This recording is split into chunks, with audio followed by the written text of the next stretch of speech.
అత్తలాంటి అమ్మలు, అవునా?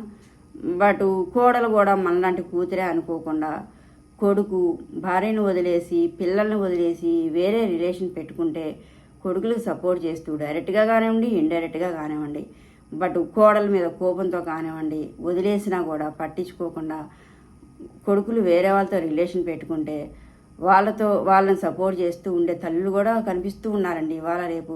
బట్ అసలు వాళ్ళ తల్లి ఎలా అవుతారు? కోడలు మీ కూతురు లాంటిదే కదా.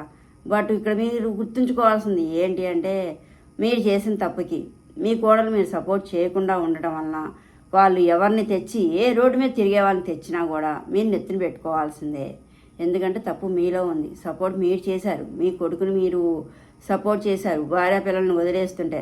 అలాంటప్పుడు అంత మంచి కోడల్ని పిల్లల్ని వదిలేసినందుకు తర్వాత వాళ్ళు ఏ రోడ్డుని తిరిగే వాళ్ళని, ఏ వర్త్ లేని వాళ్ళని, అసలు మీ ఇంటికి కాలు పెట్టడానికి వీలు లేని వాళ్ళని, ఎవరిని పనికి మాలిన దాన్ని తెచ్చినా కూడా మీరు చచ్చుకుంటా పడాల్సిందే అనమాట వాళ్ళతో. అంత కర్మ మీకెందుకండి? అవునా? ఇలాంటి అమ్మలు కూడా ఉన్నారనమాట. ఇలాంటి వాళ్ళు హ్యాపీ మదర్స్ డేకి అర్హులా అంటే కాదు.